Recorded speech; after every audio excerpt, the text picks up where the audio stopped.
And we continue to monitor this horrific scene unfolding in Plano right now. 8 people are dead in a neighborhood west of Highway 75 on West Spring Creek Parkway.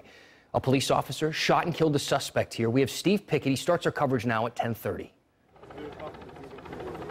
As you mentioned, 8 total, including that shooter. Police say 7 other victims found inside that house who were killed. 2 other individuals already been transported to local hospitals. They too victims here. Let's start from the beginning on this in case you've just joined us. 1700 block of Spring Creek Parkway.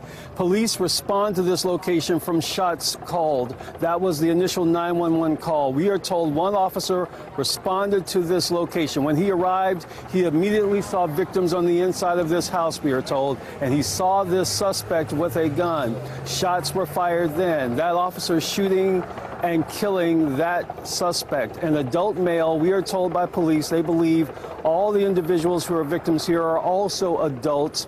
They don't believe any children. This is something obviously this city has never seen before. Never do I recall anything like this before at all. This just doesn't happen in our city, but you know, as I say, it's always, even as safe as we are, we're always subjected to this kind of activity sometimes, unfortunately.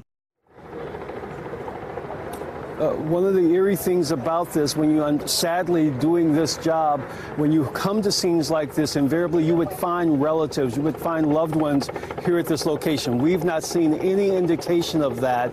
There are early reports that some of those people obviously not just know each other, may be obviously related to each other, but you don't have a sense here that whoever would be coming to find these victims, they aren't here. They may in fact be the victims inside that house.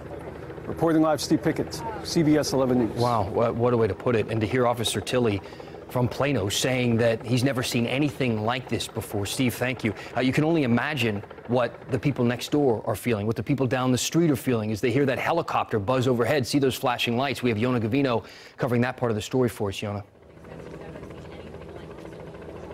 Dan, this is really just the very, very beginning of what will likely be a very long investigation to try to track down answers. At this point, there is so much we still don't know. Let me show you the street right here. You can see that police have blocked off both sides of the street. They've got their mobile command center. Everything is taped off as they try to figure out answers as well. And if you take a look here in the median, people are actually sitting down, they're standing. These are folks who live in these houses. They, along with the rest of us, are trying to figure out why. We still do not know the name of the shooter or why this happened. We have heard several things out here, including that this may have started at a Cowboys watch party. Officer David Tilley could not confirm that to me. One woman believes it may have been a domestic shooting, but really at this point, police just don't have those answers. Now, as they figure out all the details, residents are hurting for these victims' families. Listen. It's unbelievable. It's pretty scary. It makes you wonder what can be so bad that so many people got to die, you know. I just don't understand where people are coming from today. And that woman you just heard from, she was actually out here with her children. She tells me she is just very emotional right now. It appears that it's going to be not only a long night for us, but also police and obviously these residents. It's very hard for them to sleep knowing that this happened. They didn't hear any kind of argument, any kind of gunshots that led up to this. But Dan, we are going to be staying out here working to get any kind of update for everyone at home. Back to you. Yona, thank you. Yes, the motive, the big question here, of course, no rational explanation to an act this violent and terrible. But these are the answers we're waiting to get, the ones that Yona and Steve are out there trying to get for you. And as this story continues to unfold, as Plano police try to piece together exactly what happened, we'll continue to monitor this story during this newscast overnight as well. You can keep updated yourself on CBS DFW social media accounts.